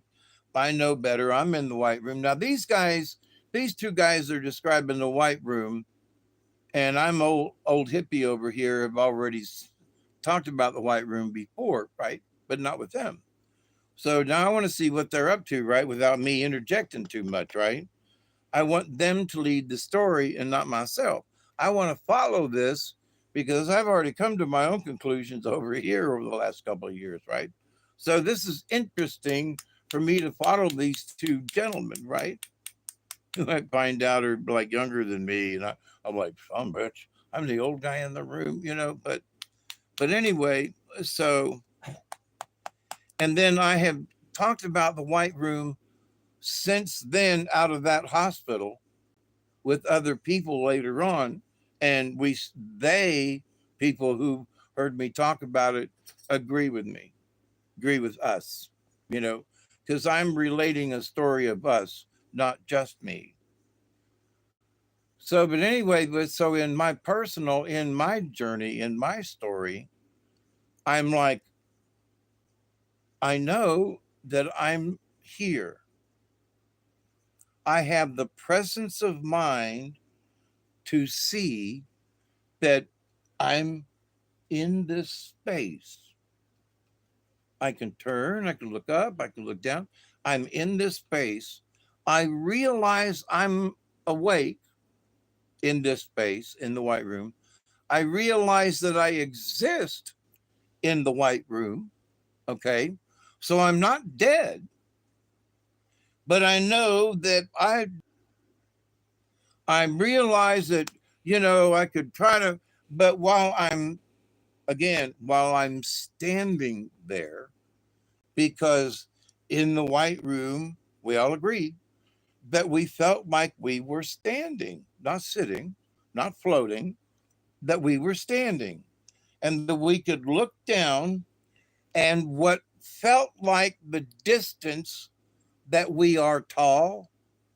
You know, if I stand up, I look down at the floor, it looks like a certain length. Okay. Well, in the white room, looking down at what is supposedly the floor, seemed about the right length for if I were to stand up right now and look down and go, well, you know, they're my feet, you know, well, that's about right, you know. So each one of us agreed to that it looked like we were standing, it looked like it was normal, but we all agreed that we knew we weren't standing there. For me, I'm like, I must be this. What am I? I feel like there's dimension to me, but I got to be just like this spark of energy or something. I know I'm not really there. So, how much space does my thought of me get this? How much space does the thought of me, meaning what do I think I look like, or how much space do I think I'm taking up in the white room?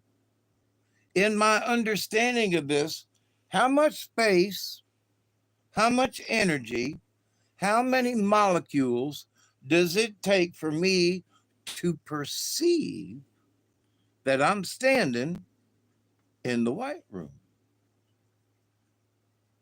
Now, have y'all kept up with me about that?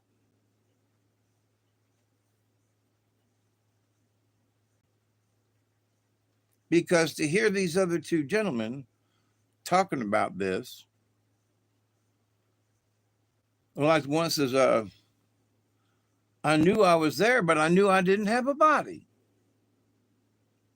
And so I kind of looked at myself and I knew I was there, but I knew I wasn't there.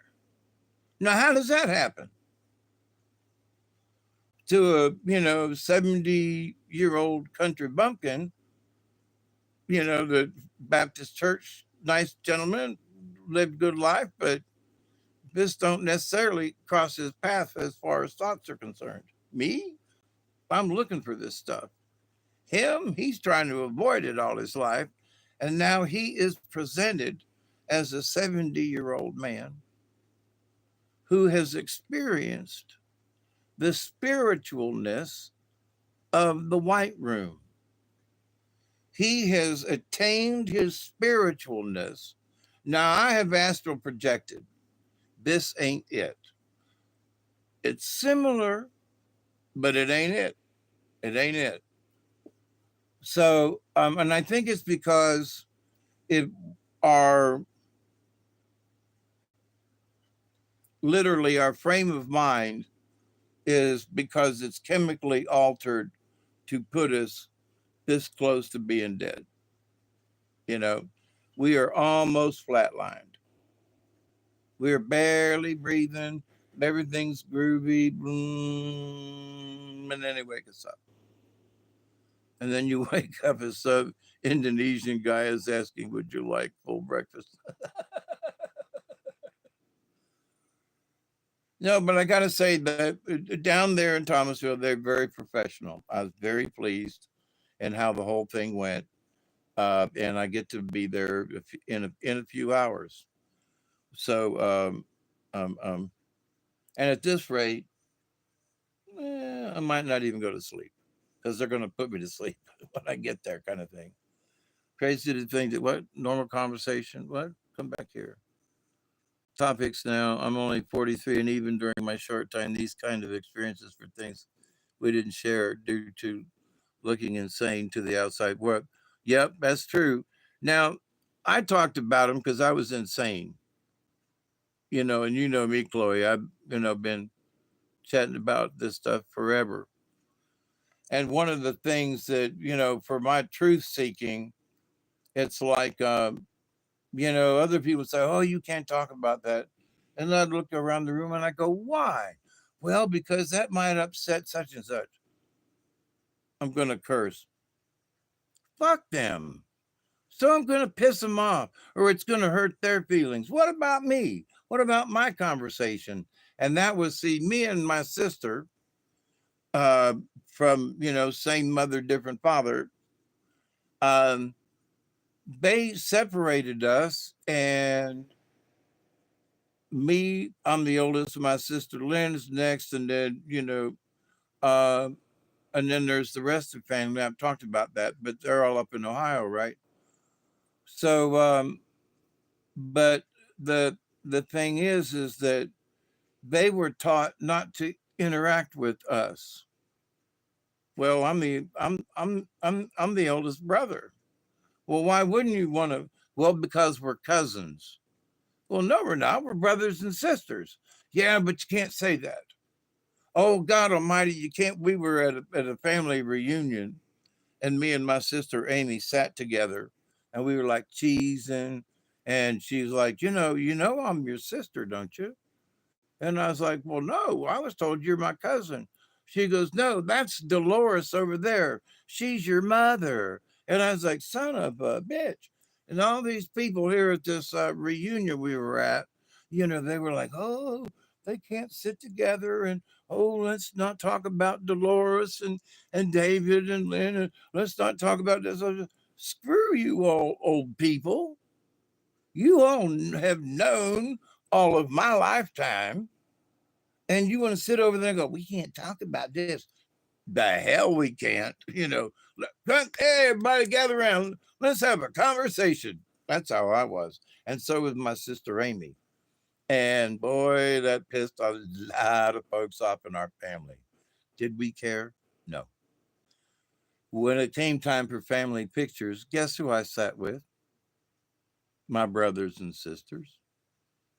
There were people in the audience having heart attacks. Do you hear me? I mean, this is like, I was in my 30s when this happened, right? So there were people going, "Holy Jesus, I can't believe it." It was something, it was worth filming, you know. Yeah, good for me. Right. So, but it was like, screw you. Family picture? Yeah, I'm sitting with them. And I mean, it was even Dolores was like, "What? You're sitting with us? Shut up, Ma." you know. So, but anyway, in the white room. So, but the feeling that you knew you were there, you could feel the room around you. You know, feels a weird way to try to explain it, but and that you knew that your existence, you knew that your consciousness was in that spot. You had the sense of presence of who you were, are in a body form without a body. And then we all agreed that we had this sense of we're waiting on something, and there was no door, but it seemed like it could be in any direction. But we agreed it seemed to be that the direction was the direction, whatever it was, that was forward. Okay.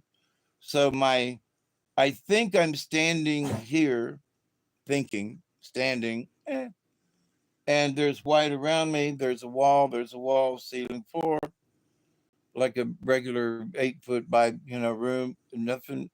You feel that. Is it that? No. Does it have a floor? No. But you feel that it is. I know I'm repeating myself, but it's important. You feel that it is. So, whatever that spark of your consciousness is, it's like probably this big, but in the consciousness of a grain of sand, all of these things are realized at the same time. Now, we all agreed on this. You realize that all of these things were floors, walls, things. You realize this within milliseconds of realizing you're in the white room. Okay, it's like boom. Um, but then the thought beyond that is like, so where do I go? Is there a door? Is there a window? Is this a room? So getting there, being there, waking up there, if you will, looking about you, which is that sort of, I'm looking around like this and it's like that, but it ain't because you ain't but a grain of sand of energy looking around. So, but looking forward again, you know, whatever your perception is, somehow there's the lighting is just enough to make this your right side and just enough lighting and distance over here that this is your left side. And you have the feeling of being in something like a room. Again, it's perception. But so your eye can now see that with the light and the different shadings, that it creates this space, which I'm getting to is the white room. That's the confines, which there aren't. But I mean, where are you? I'm in the white room. It's not that you're floating on a cloud. You're not in a closet. You're not in at a baseball game. You're in, bing, ding, ding, you're in the white room. You're in the waiting room.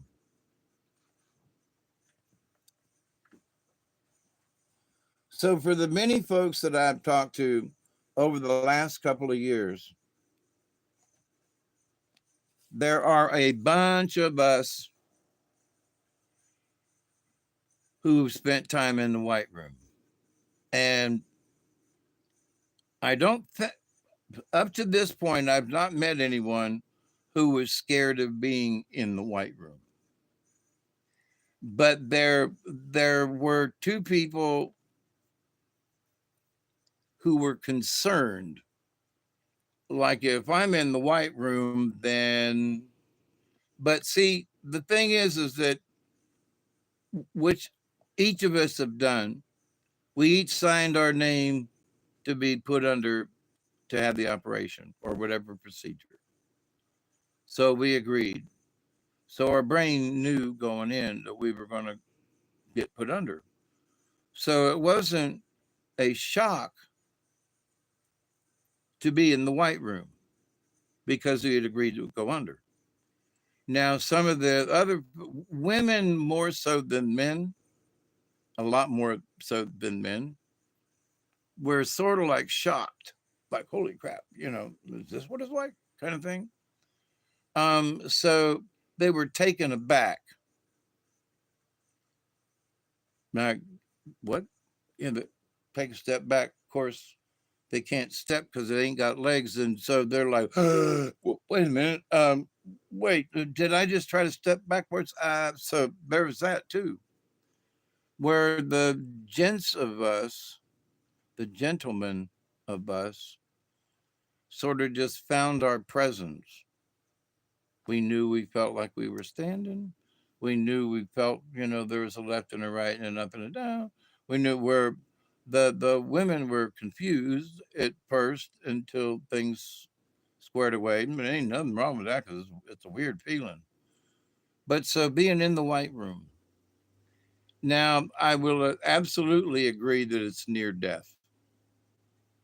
Yep. Is it death? Nope. Is it like death? I can't tell you yet. I don't officially know. Is it death like? Yeah. We all agree on that. If this is what the afterlife's going to be like, okay. Now, it was just a white room, and we all agreed that the white room was the waiting room. Okay. So we were there. This is a taste of what spirit's like. Okay. So when I die, I'm going to come here first and then going to figure it out after that. And that's what we all came to the agreement on. The White Room was a place for us to collect our collective energy after death thing, bodily death, to collect our spirit energies to figure out who we are in a spirit form. Am I a little grain of sand? Or do I feel like a person? Or how much energy does it take to pretend to be a person? Think about it. Well, my little grain of sand of energy and memory, which is a crap load, remembers me being in this, 5'11", person. So when I die, that's what I'm going to remember being. Who were you last? Well, I was this, beard maybe or not, but this is who I was the last time before I went in the white room. So when I'm in the white room, ain't this what I'm going to remember being? I'm going to remember it, but I'm going to actually be a grain of sand of energy that's going to remember looking like this. Oh God, what a curse. you know. But so anyway, that's an interesting twist to the story for tonight, right? With all these cards. But to the point though, in this world of things, we're all connected in so many ways. And so talking about the white room to me shows how in this altered state of almost dead, of being put under, that we all see the same thing. We all experience the same thing. I mean, when they started talking about, I started digging into details and they were like, yeah, I saw that too. And yeah, I felt that too. And I was like, mother, you know, so this, for me, I was like, I knew it was real, but for these guys talking about it between themselves, they're like, oh, what about this? Well, there was that. Then I'd bring up something else. I go, yeah, I saw that too. Did you feel that? Yeah. Three guys never met each other in the hospital for different operations. We all had almost exactly identical types of experiences in the white room and the fact that there was a white room. So, what about it, y'all? Is there life after death? There's something after it, but that's just it. Well, in looking at this now from the, so when I'm dead, I'm going to remember my last memories are of being like this. So is that going to be it's going to be the memory of me existing out yonder somewhere, which is going to be this translucent little veil of a thing, because if it takes too much freaking energy, I ain't going to do it. Um, but or am I going to be proud just to be a speck of light versus a thin sheet of translucent something to try to look like me now, in the spirit world? Am I going to try to look like Casper the Friendly Ghost, transparent, but who, look, there's Dave? Or am I just going to be carrying a sign that says, this little speck is Dave, so, but anyway, my friends, my dear friends, it's been 2 hours and 11 minutes. What time is it over here? We're sort of coming up on a 20. I have to get cleaned up and get ready to go be operated on in the morning. So I cannot do an all-nighter with y'all. Plus, I've with my cell phone that seems to be working okay. Thank you. Thank you, Bob. Thank you, Bob. Thank you, Bob. But also, I haven't had supper yet. It's time for me to take my meds, and I'm trying to keep things under 3.5 hours. I did the other one the other night, 4.5, almost 5 hours. I did so ridiculous. So, but I love you all. And this thing about death and the white room and all, that's very interesting. But I got to say, you might listen to me and go, yeah, well, Dave, that's okay. No, honest to God, the three of us had a conversation that was just so creepy for three individuals who'd never met to be explaining this kind of stuff between us was really strange. A good strange, but it was strange, you know, and how the subject came up and how and it was the other guys that brought it up. And I know I'm the creepy guy. I know I'm the conspiracy guy. But these folks were dead on this stuff. So do I believe it true? Yeah, absolutely. Because I've experienced and so have all these other people. So trust in the plan. Stop wishy-washing. Everything right now, I'm going to end with this. There's so many folks now, you wake up and then this has happened. And you go, oh, all day long, this and this, and blah, blah, blah, but we don't love you. And then, then tomorrow comes. And then what you get back a bit, and then the next day comes. And then 4 days pass, and it's the weekend and Friday, and you're standing there and you turn around and look back down the week and go, what just happened? Look at all this crazy shit. And here it is Friday, and we're all going to be, what are we going to do? Well, that's over there, and this changed, and that didn't turn out like we thought on Monday. And now what? Well, it's Friday. We're going to take the weekend off. Oh, okay. See you Monday. So people are getting upset about things when they ought to wait till Friday. You know what I mean? Well, things are developing. I know. Well, these people might, yeah, and those folks over there might do something else.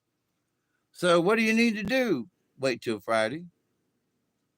But we can't. But what if we do? Well, something's going on right now. Got to deal with it. But in the overall thing, we got to wait till Friday. Meaning, other people going to let them do their crazy shit, stay out of their way, and then wait till Friday to see what comes up, and then make your plans. Thank you, Miss Susie Q. You have eye surgery? Yes. Thank you. Yeah, these folks down there in Thomasville are great. I didn't have a bit of trouble with this eye, except some itching, which, okay. And the fact that you're not supposed to rub it, that's a pain in the ass. And I got to take eye drops 4 times a day to make sure of that too. And that's not really hard either. But they've done really good work. And I don't know if you heard me before, but left eye is still bad. I look at stuff with my left eye, things that are white, I'm convinced they're white. I open this eye that's had the cataract removed, and boom, white jumps out at me. I have not seen true white without the cataracts in many, many, many, many years. So what I have been convinced of seeing as white is actually beige, you know. So, but anyway, it's almost a 20. So blessings to all y'all out there. Cheers. Keep up the good work. And I do continue to pray. And I mean this each and every day, that each and every one of you will continue to learn how to accept and receive the love, the energy, the blessings from the universe.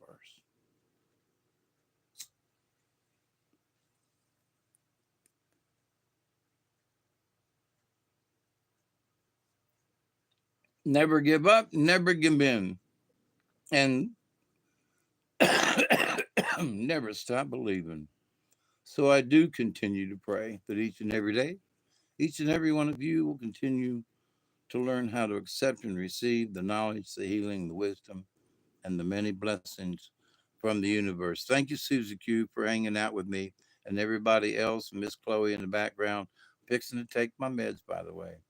And also I have to put eye drops in. So I love you all. I'll let you know how things go after tomorrow's surgery. Okay. I'm not worried a bit. And I get to go play in the white room for a few minutes. So anyway, please be safe. Okay. Cheers, everyone. Be safe, and don't give up. Have faith. Adios, my friends. Bye bye.